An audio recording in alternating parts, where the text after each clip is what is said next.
Hello and नमस्ते everyone, welcome back to my video.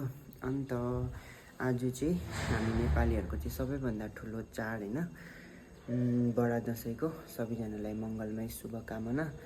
अन्त जतिजनाको पनि छुट्टी छ, दसैँ छ, घर जानुभयो होला, अहिले त इन्जोय गर्नुहुँदै होला सबै आफ्नो फ्यामिलीसँग होइन।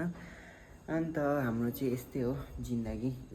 अहिले पनि कलेजै गएर आएको हो, छुट्टी भन्ने त ठ्याक्कै यहाँ त चाडपर्व भनेको पनि के हो। अन्त छुट्टी पनि छैन, अहिले पनि कलेजै गएर आएको 2 वर्ष भइहाल्यो हो, लास्ट इयर र यो पालि दसैँमा घर नगएको अझै 2 वर्ष छ।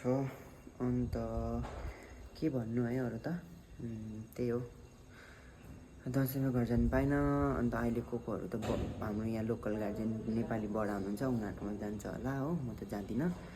अन्त त्यही हो, आज पनि कलेज लाग्यो, कलेजै गएर आएको। अन्त घरमा हुनेहरू त अहिले मजाले इन्जोय गर्थ्यो होला, टिका लाएर मासु भात खाएर हो, फ्यामिलीसँग इन्जोय गर्दै यताउता हा हो सबै भेला भएको हुन्छ अहिले त होइन। अन्त त्यही हो गाइस, ल त बाई बाई।